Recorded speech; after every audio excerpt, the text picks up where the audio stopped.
नमः सूर्याय चंद्राय मंगलाय बुधाय च गुरु शुक्र शनिभ्यश्च राहुकेतुवे कुर्वन्तु सर्वे मम सुप्रभातम ಶ್ರೀ ಗುರುಭ್ಯೋ ನಮಃ ಹರಃ ಓಂ. ಸಮಸ್ತ ತುಳಸಿ ವೀಕ್ಷಕರಿಗೆ ಶಿವಸ್ವಾಮಿ ಗುರುಜಿಯ ಅನಂತ ನಮಸ್ಕಾರಗಳು. ಸ್ನೇಹಿತರೆ, ತಮಗೆಲ್ಲರೂ ಕೂಡ ಶನಿವಾರದ ಶುಭೋದಯ. ಭಗವಂತ ನಿಮ್ಮೆಲ್ಲರೂ ಕೂಡ ಆಯುರಾರೋಗ್ಯ ಐಶ್ವರ್ಯಗಳನ್ನು ಕೊಟ್ಟು ಕಾಪಾಡಲಿ ಅಂತ ಬೇಡ್ಕೊಳ್ತಾ 12 ರಾಶಿಗಳ ಫಲವನ್ನು ತಿಳ್ಕೊಳ್ತಕ್ಕಂಥ ಸಮಯ. ಅದೇ ರೀತಿಯಾಗಿ ನೋಡಿ, ಶನಿಯಿಂದ ಯಾರು ಬಾಧೆಗೊಳಗಾಗಿದ್ದಾರೋ ನೋಡಿ, ಒಂದು ಆ್ಯಕ್ಚುಲಿ ನಾನು ಎಲ್ಲ ಗ್ರಹಗಳನ್ನು ಒಂದೇ ಥರವಾಗಿ ನೋಡ್ತೇನೆ. ಯಾವಾಗಲೂ ಶನಿನ ನಮ್ಮಲ್ಲಿ ಕೆಟ್ಟದ್ದು ಮಾಡಿದ್ದೀವಿ. ಅಫ್ಕೋರ್ಸ್ ನಾನು ಮಾತಾಡಬಾರ್ದು ಶನಿಯ ಬಗ್ಗೆ. Shani is a good planet. ಯಾಕೆಂದರೆ 10 ಮತ್ತು 11ರ ಅಧಿಪತ್ಯವನ್ನು ಆಡಳಿತ ಮಾಡೋದು ಜಾತಕದಲ್ಲಿ. ನಿನ್ನ ಕರ್ಮ 10ರ ಸ್ಥಾನ, ನಿನ್ನ ಕರ್ಮ ಇದ್ದರೆ ನಾನು ಲಾಭ ಕೊಡ್ತೀನಿ ಅನ್ನೋದು ಶನಿಯ ತತ್ವ. ಎಲ್ಲರಿಗೂ ಕಷ್ಟ ಬೇಕೇ ಬೇಕಾಗುತ್ತೆ. ಪ್ರತಿಯೊಬ್ಬರಿಗೂ ಕೂಡ ಕಷ್ಟವಿಲ್ಲದ ಜೀವನ ಇಲ್ಲ. ಅದಕ್ಕೆ ಬೇಹು ಮತ್ತು ಕಹಿ ಎರಡು ಕೂಡ ಇರ್ತದೆ. ಅಂದರೆ ಸಿಹಿ ಮತ್ತು ಕಹಿ ಎರಡೂ ಇರುತ್ತೆ ಜೀವನದಲ್ಲಿ. ನಮಗೆ ಕಹಿಯ ಬೆಲೆ ಗೊತ್ತಾಗಲಿಲ್ಲ ಅಂತ ಇಟ್ಕೊಳ್ಳಿ, ಜೀವನದಲ್ಲಿ ನಿಜವಾಗ್ಲೂ ಸುಖ ಅಂದರೆ ಏನೂ ಗೊತ್ತಾಗೋದಿಲ್ಲ. ಇದು ನಮಗೆ ಗೊತ್ತಿರಬೇಕು. ನಿನಗೆ ಸುಖ ಸಂತೋಷಗಳನ್ನು ಗೊತ್ತಾಗ್ತಕ್ಕಂಥದ್ದು ಶನಿಯ ಮಾತ್ರ. ಅತಿಯಾದಂಥ ದೀರ್ಘ ಶ್ರೀಮಂತಿಕೆಯನ್ನು ಕೊಡ್ತಕ್ಕಂಥದ್ದು ಶನಿಯ ತತ್ವ. ಈವನ್ ಕ್ಯಾಲೆಂಡ್ರಲ್ಲಿ ನೋಡ್ತೀವಿ ಗುಳಿಕ ಕಾಲ ಅಂತ. ನಾನು ಸಾರಿ ಹೇಳ್ತಿರ್ತೀನಿ, ಗುಳಿಕ ಕಾಲವನ್ನು ಆಡಳಿತ ಮಾಡೋದು ಶನಿ. ನಾವು ಗುಳಿಕ ಕಾಲದಲ್ಲೇ ಯಾಕೆ ಮಾಡ್ತೀವಿ? ನಿಜವಾಗ್ಲೂ ನೋಡಿ ಸ್ನೇಹಿತರು, ತಿಳ್ಕೊಳ್ಳಿ, ಗುಳಿಕ ಕಾಲದಲ್ಲಿ ಮಾಡ್ತಕ್ಕಂಥ ಕಾರ್ಯಗಳು ಯಾವಾಗಲೂ ಕೂಡ ಶಾಶ್ವತವಾಗಿ ಲಾಭವನ್ನು ಕೊಡಲಿ, ಅಭಿವೃದ್ಧಿಯನ್ನು ಕೊಡಲಿ ಅಲ್ವಾ? ಸೊ ಇದನ್ನು ನಾವು ಯಾಕೆ ತಿಳ್ಕೊಂಡಿಲ್ಲ? ಗುಳಿಕ ಕಾಲ ಅನ್ನೋದು ತಲೆಯಲ್ಲಿ ಮಾತ್ರ ಕೂತಿದೆ ಬಿಟ್ಟರೆ ನಿಮಗೆ ಗುಳಿಕ ಕಾಲ ಆಡಳಿತ ಮಾಡ್ತಕ್ಕಂಥ ಗ್ರಹ ಯಾವುದು ಅನ್ನೋದೇ ಗೊತ್ತಿಲ್ಲ. ಇದು ಬಹಳ ಮುಖ್ಯವಾಗಿ ನಾವು ನೋಡಬೇಕಾಗಿರ್ತಕ್ಕಂಥ ವಿಚಾರ. ನೋಡಿ, ಮುಂದೆ ತಿಳಿಸ್ತೀನಿ ಯಾವ್ಯಾವ ಗ್ರಹ ಏನೆಲ್ಲ ಆಡಳಿತ ಮಾಡುತ್ತೆ ಅಂತ. ನೋಡಿ, ಶನಿಯ ತತ್ವ ನಿಮಗೆ ಯೂಶಲಿ ಸಮಸ್ಯೆಗಳನ್ನು ಬಂದರೂ ಸಹಿತವಾಗಿ ತಡಿಬೇಕು. ಶನಿಯ ತತ್ವ ಅಂದರೆ ತಡ್ಕೊಳ್ಳೋದು ಅಷ್ಟೇ. ಶನಿ ಯಾವಾಗಲೂ ಹಿಂಡಿ ಇಪ್ಪೆಕಾಯಿ ಮಾಡ್ತಾರೆ ಅಂತಾರಲ್ಲ, ಅದೇ ಶನಿಯ ತತ್ವ. ಆ ಹಿಂಡಿ ಇಪ್ಪೆಕಾಯಿ ಮಾಡಿದ್ರೂ ಅವನು ಚೆನ್ನಾಗಿ ಇದ್ದಾನೆ, ಧರ್ಮವಾಗಿದ್ದಾನೆ ಅಂದರೆ ಆರಾಮಾಗಿ ಜೀವನದಲ್ಲಿ ಅವನಿಗೆ ಯಶಸ್ಸು, ಕೀರ್ತಿ, ಲಭ್ಯತೆಯನ್ನು ಕೊಡ್ತಾನೆ. ಸತ್ಯ ಇದು. ನಿಜವಾಗ್ಲೂ ನೋಡಿ, ಆಗಮ, ಸಂಚಿತ, ಪ್ರಾರಬ್ಧ ಅಂತ ಕರಿತೀವಿ. ದೋಷಗಳು ನಾವು ಪೂಜೆ ಮಾಡಬೇಕಾದ್ರೆ, ಸಂಕಲ್ಪ ಮಾಡ್ಬೇಕಾದ್ರೆ ಇವೆಲ್ಲ ಹೇಳ್ತೀವಿ. ಆಗಮಿ ಕರ್ಮ, ಸಂಚಿತ ಕರ್ಮ, ಪ್ರಾರಬ್ಧ ಕರ್ಮ, ಇವೆಲ್ಲ ಕರ್ಮಗಳನ್ನು ದೂರ ಮಾಡ್ತಕ್ಕಂಥದ್ದು ನಿಜವಾಗ್ಲೂ ಶನಿಯ ತತ್ವ ಕೂಡ ಆಗುತ್ತೆ. ಜನ್ಮಾಂತರದ ಕರ್ಮಗಳು. ಇವೆಲ್ಲ ವಿಚಾರಕ್ಕೆ ನಮಗೆ ಸರಳವಾಗಿರ್ತಕ್ಕಂಥ ವಿಧಾನ. ಸಂಧ್ಯಾ ಸಮಯದಲ್ಲಿ ಈ ಕೆಲಸವನ್ನು ಮಾಡ್ತಾ ಬನ್ನಿ. ನಿಮ್ಮ ಜ್ಞಾನ ಹಾಗೆ ಶನಿಯಿಂದ ಬರ್ತಕ್ಕಂಥ ಏನು ತಡ್ಕೊಳ್ಳೋದು, ಶನಿಯಿಂದ ಬರ್ತಕ್ಕಂಥದ್ದು ಅನ್ನೋದಕ್ಕಿಂತ ಶನಿ ದಶಾಗಳೇ ಆಗಲಿ ಮತ್ತೊಂದರಲ್ಲೇ ಆಗಲಿ ನಡೀತಾ ಇದೆ ಅಂದ ಕಷ್ಟಗಳನ್ನು ತಡ್ಕೊಳ್ತಕ್ಕಂಥ ಶಕ್ತಿ ಕೊಡು ಭಗವಂತ ಅಂತ ನಾವು ಈ ಸಂಧ್ಯಾ ಸಮಯದಲ್ಲಿ ಶನಿವಾರಗಳಂದು ಈ ಕೆಲಸ ಮಾಡಿದ್ದೆ ಆದಲ್ಲಿ ಖಂಡಿತವಾಗಿ ನಮಗೆ ಒಂದು ಜೀವನದಲ್ಲಿ ಸಕ್ಸಸ್ ರೇಟ್ ಅಂತ ಸಿಗುತ್ತೆ. ಅದು ಹೇಗೆ, ಏನು, ಯಾವ ವಿಚಾರ ಕೊನೆಯ ಭಾಗದಲ್ಲಿ ಅಂತ ತಿಳಿಸ್ತೇನೆ. ಮೊದಲು ಪಂಚಾಂಗ ಶ್ರವಣವನ್ನು ಮಾಡೋಣ. ಶನಿವಾರ ಈ ದಿನ ದಶಮಿ ತಿಥಿ ಇರತಕ್ಕಂಥದ್ದು, ಕೃಷ್ಣ ಪಕ್ಷ, ವ್ಯಾಗತ ಯೋಗ ಇರತಕ್ಕಂಥ ಸಮಯ, ವಿಷ್ಟಿ ಹಾಗೆ ಭವಕರಣ ಇರತಕ್ಕಂಥದ್ದು. ಚಂದ್ರ ರೋಹಿಣಿ ನಕ್ಷತ್ರ ವೃಷಭ ರಾಶಿಯಲ್ಲಿ ಸಂಚಾರವನ್ನು ಮಾಡ್ತಾ ಇದ್ದಾನೆ. ಸೊ ಇವತ್ತಿನ ಕಾಲಮಾನವನ್ನು ನೋಡೋದಾದರೆ ರಾಹುಕಾಲ ಬೆಳಗ್ಗೆ 9:17 10 ಗಂಟೆ 55 ನಿಮಿಷದವರೆಗೂ. ಯಮಗಂಡ ಕಾಲ ಮಧ್ಯಾಹ್ನ 2:19 3 ಗಂಟೆ 48 ಮಧ್ಯಾಹ್ನದವರೆಗೂ. ಗುಳಿಕ ಕಾಲ ಬೆಳಗ್ಗೆ 6:02 7 ಗಂಟೆ 39 ಬೆಳಗಿನವರೆಗೂ.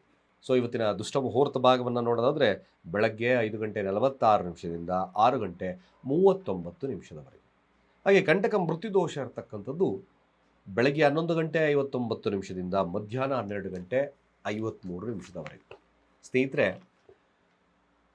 ಚಂದ್ರ ರೋಹಿಣಿ ತನ್ನದೇ ಆಗಿರ್ತಕ್ಕಂಥ ನಕ್ಷತ್ರ ಉಚ್ಚ ರಾಶಿಯಲ್ಲಿ ಸಂಚಾರವನ್ನು ಮಾಡೋದ್ರಿಂದ ಯಾರಿಗೆ ಯಾವ ಫಲಗಳಿರುತ್ತೆ ನೋಡೋಣ. ಮೊದಲು ಮೇಷರಾಶಿಯವರ ಫಲ. ಮೇಷರಾಶಿಯವರು ಇದನ್ನು ಆದಷ್ಟು ಕುಟುಂಬದ ಇನ್ವಾಲ್ವ್ಮೆಂಟ್ ಇಟ್ಕೊಳ್ತಕ್ಕಂಥದ್ದು ಇರುತ್ತೆ. ವ್ಯಾವಹಾರಿಕವಾಗಿ ಶುಭತ್ವ ಇರುತ್ತೆ. ಮೈಂಡ್ ಕೂಡ ತುಂಬ ಗ್ಲೋ ಇರ್ತಕ್ಕಂಥದ್ದು ಇರುತ್ತೆ. ಮಾತು ಕೂಡ ಅಷ್ಟೇ ಸಾಫ್ಟ್ ಇರ್ತಕ್ಕಂಥದ್ದು. ವಿದ್ಯಾರ್ಥಿ ವರ್ಗದವ್ರಿಗೆ ಆಗಿರ್ಬೋದು, ಯಾರಿಗೂ ಕೂಡ ಅಥವಾ ಶುಭ ಜಾಸ್ತಿ ಇರ್ತಕ್ಕಂಥದ್ದು ಇರುತ್ತೆ. ಒಳ್ಳೆಯ ಕೆಲಸಗಳನ್ನು ಮೇಷರಾಶಿಯವರು ಈ ದಿನ ಮಾಡಿ. ಶನಿಯ ದೃಷ್ಟಿ ಚಂದ್ರನ ಮೇಲಿರುತ್ತೆ. ಶುಭ ಕಾರ್ಯಗಳು, ಶುಭ ಒಂದು ಆಲೋಚನೆಗಳು ಖಂಡಿತವಾಗಿ ನಿಮಗೆ ಶುಭವನ್ನೇ ಕೊಡುತ್ತೆ. ಮೇಷರಾಶಿ ವಿದ್ಯಾರ್ಥಿಗಳಿಂದ ಹಿಡಿದು ವ್ಯವಹಾರಸ್ಥರಿಗೂ ಕೂಡ ಶುಭದ ದಿನ. ಆದಷ್ಟು ಧಾರ್ಮಿಕವಾಗಿರ್ತಕ್ಕಂಥ ನಡೆನುಡಿಗಳನ್ನು ಇಟ್ಕೊಳ್ಳಿ ಮೇಷರಾಶಿಯವರು. ಖಂಡಿತವಾಗಿ ಸಕ್ಸಸ್ ರೇಟ್ ಬರುತ್ತೆ, ಒಳ್ಳೆಯದಾಗುತ್ತೆ, ಮ್ಯಾಕ್ಸಿಮಮ್ ಗುಡ್ ಆಗುತ್ತೆ. ಅದೇ ರೀತಿಯಾಗಿ ವೃಷಭ ರಾಶಿಯವ್ರಿಗೂ ಅದೇ ಸೇಮ್ ಟು ಸೇಮ್. ವೃಷಭರಾಶಿ ತೃತೀಯಾಧಿಪತಿ ಲಗ್ನದಲ್ಲಿದ್ದಾನೆ, ಉಚ್ಚ ಸ್ಥಾನದಲ್ಲಿ. ಶುಭ ಕಾರ್ಯ ಮಾಡಿ, ಶನಿಯ ದೃಷ್ಟಿ ಇದೆ. ತಪ್ಪನ್ನು ಮಾಡಿದ್ರೆ ಖಂಡಿತ ನಿಮಗೆ ಶುಭವಲ್ಲ. ನಾನು ಅದನ್ನೇ ಹೇಳೋದು. ಯಾವುದೇ ಕ್ಷೇತ್ರ ಫಲದಲ್ಲಾಗಿದ್ದರೂ ಕೂಡ ಅಷ್ಟೇ, ಖಂಡಿತವಾಗಿ ಚೆನ್ನಾಗಿರುತ್ತೆ.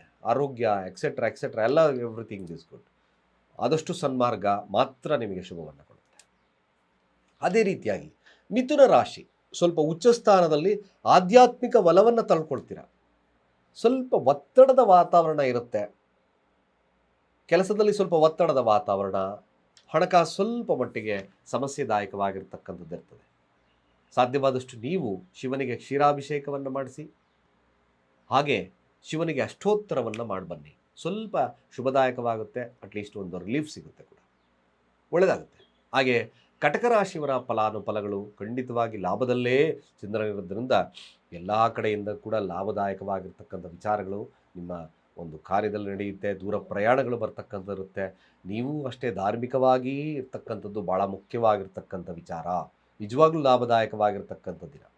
ಸಿಂಹರಾಶಿಯ ಫಲಾಫಲ ನೋಡಿ, ಸಿಂಹರಾಶಿಯವ್ರಿಗೆ ಅಧಿಕವಾಗಿರ್ತಕ್ಕಂಥ ಕಷ್ಟಗಳ ನಡುವೆ ಒಂದು ನಿಮ್ಮ ಹೆಸರು ಕೀರ್ತಿ ಪ್ರತಿಷ್ಠೆ, ಹಾಗೆ ಲಾಭವು, ಹಾಗೆ ಸಾಧ್ಯವಾದಷ್ಟು ಕೂಡ ರಾಜಕೀಯವಾಗಿರ್ತಕ್ಕಂಥ ವಿಚಾರದಲ್ಲಿ ಇನ್ವಾಲ್ವ್ಮೆಂಟ್ ಕೂಡ ಇರುತ್ತೆ. ಹೆಸರು ಕೀರ್ತಿ ಪ್ರತಿಷ್ಠೆ ಆಗಿರ್ತಕ್ಕಂಥ ದಿನವಾಗಿ ಬದಲಾವಣೆ ಆಗುತ್ತೆ. ಸ್ವಲ್ಪ ಮಟ್ಟಿಗೆ ಸಣ್ಣ ಪುಟ್ಟ ಸಂಕಷ್ಟಗಳನ್ನು ಎದುರಿಸ್ತೀರ. ನೀವು ಕೂಡ ಶಿವನ ಆರಾಧನೆಯನ್ನು ಮಾಡಿ, ಈ ಅಂಗವಿಕಲರಿಗೆ ನಿಮ್ಮ ಕೈಲಾದ ಸಹಾಯವನ್ನು ಮಾಡಿ. ಖಂಡಿತವಾಗಿ ಶುಭವಾಗ್ತದೆ. ಮ್ಯಾಕ್ಸಿಮಮ್ ನಿಮ್ಮ ಕಾರ್ಯಗಳು ಕೂಡ ಸುಗಮವಾಗತಕ್ಕಂಥದ್ದಿರುತ್ತೆ. ಹಾಗೆ ಈ ಕನ್ಯಾ ರಾಶಿಯವರ ಫಲಾಫಲ ಹೇಗಿರುತ್ತೆ? ಸೊ ಕನ್ಯಾ ರಾಶಿಯವರಿಗೂ ಕೂಡ ಭಾಗ್ಯದಲ್ಲಿರ್ತಕ್ಕಂಥ ಚಂದ್ರ 11ರ ಅಧಿಪತಿ, ಭಾಗ್ಯೋದಯದ ಕಾಲ. ಮ್ಯಾಕ್ಸಿಮಮ್ ದಾಂಪತ್ಯದ ವಿರಸಗಳಿರ್ತಕ್ಕಂಥವ್ರಿಗೆ ಈ ದಿನ ಭಾಳ ಅತ್ಯಂತ ಶುಭದಾಯಕವಾಗಿರ್ತಕ್ಕಂಥದ್ದಿರುತ್ತೆ. ವ್ಯಾಪಾರ ವಹಿವಾಟುಗಳಲ್ಲೂ ಕೂಡ ಶುಭತ್ವವನ್ನು ಕಾಣ್ತೀರಿ. ಬೆಳಗ್ಗೆ ಸಹಾಯ ಹಸ್ತದ ಒಂದು ಇದರಿಂದ, ಅಟ್ಲೀಸ್ಟ್ ಯಾರಾದರೂ ಒಂದು ಸಹಾಯ ಹಸ್ತದಿಂದ ನಿಮ್ಮ ಕಾರ್ಯಗಳು ಕೂಡ ಸುಗಮವಾಗುತ್ತೆ, ಗೆಲ್ತೀರ ಕೂಡ, ಮ್ಯಾಕ್ಸಿಮಮ್ ಒಳ್ಳೆಯದಾಗುತ್ತೆ. ಹಾಗೆ ತುಲಾರಾಶಿಯವರ ಫಲಾಫಲ ಹೇಗಿರುತ್ತೆ ನೋಡೋಣ. ಸೊ ತುಲಾರಾಶಿಯವರ ಫಲಗಳನ್ನು ನೋಡಿದಾಗಲೂ ಕೂಡ ಸ್ವಲ್ಪ ಮಟ್ಟಿಗೆ ತುಲಾರಾಶಿಯವ್ರಿಗೆ ಸಣ್ಣ ಪುಟ್ಟ ಸಮಸ್ಯೆಗಳು, ಕೆಲಸದಲ್ಲಿ ಒತ್ತಡಗಳಿಂದ ಕಾಡ್ಬೋದು. ಸಾಲಬಾಧೆ ಅಥವಾ ಆರೋಗ್ಯದಲ್ಲಿ ಸಮಸ್ಯೆಗಳು ಕಾಡ್ತಕ್ಕಂಥದ್ದು ತುಲಾರಾಶಿಯವ್ರಿಗಿರುತ್ತೆ. ಕೋಪ ನಿಯಂತ್ರಣದಲ್ಲಿ ಇಟ್ಕೊಳ್ಳಿ. ತ್ರಯಂಬಕ ಮಂತ್ರವನ್ನು ಹೇಳಿ. ಯಾರೊಟ್ಟಿಗೂ ವ್ಯಾಜ್ಯಗಳು ಬೇಡ. ತುಲಾರಾಶಿ ಎಕ್ಸ್ಪೆಷಲಿ ಈ ಕೆಲಸವನ್ನು ಮಾಡ್ಕೊಳ್ಳಿ. ಸ್ವಲ್ಪ ಮಟ್ಟಿಗೆ ಹಾಲಿನ ಪದಾರ್ಥಗಳನ್ನು ಹಂಚಿ, ಅಥವಾ ದುರ್ಗಾದೇವಿಗೆ ಸ್ವಲ್ಪ ಮಟ್ಟಿಗೆ ಸಾಧ್ಯವಾದರೆ ಅಕ್ಕಿಯನ್ನು ಅಲ್ಲಿ ಮೀಸಲನ್ನು ಕೊಡ್ತಕ್ಕಂಥದ್ದನ್ನು ಮರಿಬೇಡಿ. ಇದು ಭಾಳ ಅವಶ್ಯಕವಾಗಿ ಮಾಡಿ. ವೃಶ್ಚಿಕ ರಾಶಿಯವರ ಫಲಾಫಲ ಕೇಂದ್ರದಲ್ಲಿದ್ದಾನೆ ನೋಡಿ. ನಿಮಗೆ 100% ಭಾಳ ವಿಶೇಷವಾಗಿರ್ತಕ್ಕಂಥ ದಿನ. ಸರಿಯಾಗಿ ಉಪಯೋಗಿಸ್ಕೊಳ್ಳಿ. ಒಳ್ಳೆಯ ವ್ಯಾಪಾರ ಇರತಕ್ಕಂಥ ದಿನ. ಸಾಧ್ಯವಾದಷ್ಟು ಲೇಸಿನೆಸ್ಸನ್ನು ಬಿಟ್ಟು ಕೆಲಸ ಮಾಡಿದ್ರೆ ಈ ದಿನ ಭಾಳ ಅತ್ಯಂತ ಶುಭ. ಮದುವೆ, ವ್ಯಾಪಾರ ಸಂಬಂಧಪಟ್ಟಿರ್ತಕ್ಕಂಥ ವಿಚಾರಗಳಲ್ಲಿ ಭಾಳ ವಿಶೇಷವಾಗಿರ್ತಕ್ಕಂಥ ಫಲ ಸಿಗುತ್ತೆ. ವ್ಯಾಪಾರ ವಹಿವಾಟುಗಳು ಕೂಡ ಚೆನ್ನಾಗಿ ನಡೀತದೆ. ವಿದ್ಯಾರ್ಥಿ ವರ್ಗದವ್ರಿಗೂ ಶುಭತ್ವ ಇರತಕ್ಕಂಥ ಕಾಲವಾಗುತ್ತೆ, ಒಳ್ಳೆಯದಾಗುತ್ತೆ ಕೂಡ. ಹಾಗೆ ಧನುರಾಶಿಯವರ ಫಲಾಫಲ ಹೇಗಿರುತ್ತೆ ನೋಡಿ. ಧನುರಾಶಿಯವ್ರಿಗೆ ಯೂಶ್ವಲಿ ಅಷ್ಟಮಾಧಿಪತಿ, ಇದೊಂದು ವಿಪರೀತವಾಗಿರ್ತಕ್ಕಂಥ ರಾಜಯೋಗದ ಕಾಲ. ಸೈಟ್ ವಿಚಾರದಲ್ಲಿ ಮ್ಯಾಕ್ಸಿಮಮ್ ಅಭಿವೃದ್ಧಿ ಆಗ್ತಕ್ಕಂಥದ್ದಿರುತ್ತೆ. ಹಾಗೆ ಲೋನು ಮತ್ತೊಂದು ವಿಚಾರದಲ್ಲೂ ಕೂಡ ನಿಮಗೆ ಲಾಭ ಲಭ್ಯವಾಗ್ತದೆ. ಸಾಧ್ಯವಾದಷ್ಟು ಕೆಲಸದಲ್ಲಿ ವಿಶೇಷವಾಗಿರ್ತಕ್ಕಂಥ ಫಲಗಳು ಈ ಧನುರಾಶಿಯವರಿಗೆ ನಡೀತಕ್ಕಂಥದ್ದಿರುತ್ತೆ. ಯಾರು ಕೆಲಸ ಹುಡುಕ್ತಾ ಇದ್ದೀರಿ ಅಂತಕ್ಕಂಥವ್ರಿಗೆ ಭಾಳ ವಿಶೇಷವಾಗಿರ್ತಕ್ಕಂಥ ಫಲಲಭ್ಯತೆ ಆಗುತ್ತೆ, ಒಳ್ಳೆದಿದೆ ಕೂಡ. ಹಾಗೆ ಮಕರ ರಾಶಿಯವರ ಫಲಾಫಲ ಹೇಗಿರುತ್ತೆ? ಪ್ರೀತಿ ಪಾತ್ರರೊಟ್ಟಿಗೆ ಉತ್ತಮ ಬಾಂಧವ್ಯತೆಯನ್ನು ಇಟ್ಕೊಳ್ತಕ್ಕಂಥ ದಿನ. ಈ ಕ್ರಿಯೇಟಿವ್ ಫೀಲ್ಡಲ್ಲಿ ಇರ್ತಕ್ಕಂಥವ್ರಿಗೆ ಭಾಳ ವಿಶೇಷವಾಗಿರ್ತಕ್ಕಂಥ ಫಲಗಳು ಸಿಗುತ್ತೆ. ಸಣ್ಣ ಪುಟ್ಟ ಅಡೆತಡೆಗಳನ್ನು ಬರ್ತಕ್ಕಂಥದ್ದಿರುತ್ತೆ. ವಿದ್ಯಾರ್ಥಿಗಳಿಗೂ ಕೂಡ ಶುಭತ್ವ ಇರ್ತಕ್ಕಂಥ ಕಾಲ. ಒಳ್ಳೆಯ ನಿಮ್ಮ ಪ್ರೀತಿಯ ಬಾಂಧವ್ಯ ಸಂಗಾತಿ ಒಟ್ಟಿಗಿರ್ತಕ್ಕಂಥದ್ದಿರುತ್ತದೆ. ಕೇವಲ ಶಿವನ ಮಂತ್ರಗಳನ್ನು ಹೇಳ್ಕೊಳ್ಳಿ, ಮ್ಯಾಕ್ಸಿಮಮ್ ಗುಡ್ ಆಗುತ್ತೆ ಕೂಡ. ಹಾಗೆ ಕುಂಭರಾಶಿಯವರ ಫಲಾಫಲ ಹೇಗೆ ನೋಡಿ. ಕುಂಭರಾಶಿಯವರಿಗೆ ಒಳ್ಳೆಯದೇ ಇದೆ ಖಂಡಿತ. ಕೆಲವೊಂದು ತಪ್ಪು ನಿರ್ಧಾರಗಳು ಈ ದಿನ ನಿಮ್ಮನ್ನು ಸ್ವಲ್ಪ ಮಟ್ಟಿಗೆ ಹಣಕಾಸು ಮತ್ತೊಂದು ಸಾಲಬಾಧೆಗೆ ಎಡೆ ಮಾಡಿಕೊಡ್ತಕ್ಕಂಥದ್ದಿರುತ್ತೆ. ಸೊ ಕುಂಭರಾಶಿ ಸರಿಯಾದಂಥ ಸಜೆಷನ್ ತಗೊಳ್ಳಿ, ನೆಮ್ಮದಿಯನ್ನು ಕಾಣ್ತಕ್ಕಂಥ ದಿನವಾಗುತ್ತೆ. ಮನೆ ಅಥವಾ ವಾಹನ ಖರೀದಿ ಯೋಗ ಇರತಕ್ಕಂಥದ್ದು ಕುಂಭರಾಶಿಯವರಿಗೆ ಜಾಸ್ತಿ ತೋರಿಸುತ್ತೆ. ಅದರ ನಿಟ್ಟಿನಲ್ಲಿ ತಾವು ಕೆಲಸವನ್ನು ಮಾಡ್ಕೊಳ್ಳಿ. ವಿದ್ಯಾರ್ಥಿಗಳು ಕೂಡ ಶುಭತ್ವ ಇರತಕ್ಕಂಥದ್ದು ಕೂಡ ಇದೆ, ಒಳ್ಳೆಯದಾಗುತ್ತೆ ಕೂಡ. ಕೊನೆಯದಾಗಿ ಮೀನರಾಶಿ ನೋಡಿ, ಮೀನರಾಶಿ ಈ ದಿನ ತುಂಬ ಕ್ರಿಯೇಟಿವ್ ನಾಲೆಡ್ಜ್ ಇರ್ತಕ್ಕಂಥದ್ದಿರುತ್ತೆ. ವಾದ ವಿವಾದಗಳಲ್ಲಿ ಜಯವನ್ನು ಸಾಧಿಸ್ತೀರಿ ಕೂಡ. ಯಾವುದೇ ಸಮಸ್ಯೆಗಳನ್ನು ತನ್ನ ಪ್ರಯತ್ನದಿಂದ ಗೆಲ್ತಕ್ಕಂಥ ಶಕ್ತಿ ನಿಮ್ಮಲ್ಲಿ ಬರುತ್ತೆ. ವಿದ್ಯಾರ್ಥಿಗಳಿಗೆ ಸ್ವಲ್ಪ ಹಿನ್ನಡೆ ಇರತಕ್ಕಂಥ ದಿನವಾಗ್ತದೆ. ಈ ದಿನ ಮೀನರಾಶಿಯವ್ರಿಗೆ ಒಂದು ಸಾಧಾರಣವಾಗಿರ್ತಕ್ಕಂಥ ದಿನ. ನೋಡಿ ಸ್ನೇಹಿತರೆ, ನಾನು ತಿಳಿಸ್ತಕ್ಕಂಥ ಬಾಧೆಗಳು ಒಳಗಾಗ್ತಕ್ಕಂಥದ್ದು, ಅನೇಕ ಸಂಕಷ್ಟಗಳು ದೂರ ಆಗ್ತಕ್ಕಂಥವ್ರು ಇರ್ತಕ್ಕಂಥವ್ರಿಗೆ ಅತ್ಯಂತ ಸರಳ ಸನ್ಮಾರ್ಗ. ನಿಜವಾಗ್ಲೂ ಶನಿವಾರಗಳಂದು ಅರಳಿ ಮರದ ಬುಡದಲ್ಲಿ ಸಂಧ್ಯಾ ಸಮಯ ಪ್ರದೋಷ ಕಾಲದಲ್ಲಿ ಸಾಸಿವೆ ಎಣ್ಣೆ ದೀಪವನ್ನು ಹಚ್ಚಿ ಇಟ್ಟು ಪ್ರಾರ್ಥನೆ ಮಾಡಿ ಬನ್ನಿ. ಇದರಿಂದ ನಾನಾ ಬಾಧೆಗಳು ಖಂಡಿತವಾಗಿ ನಿವಾರಣೆ ಆಗೋದರ ಜೊತೆ ನಿಮ್ಮ ಕಷ್ಟಕಾಲವನ್ನು ಹೇಗೆ ಎದುರಿಸಬೇಕು ಅಂತಕ್ಕಂಥದ್ದು ಗೊತ್ತಾಗುತ್ತೆ, ಜ್ಞಾನವೃದ್ಧಿ ಆಗ್ತಕ್ಕಂಥದ್ದು ಇರುತ್ತೆ ಅಂತ ಹೇಳ್ತಾ ಸರ್ವೇ ಜನ ಸುಖಿನೋ ಭವಂತು.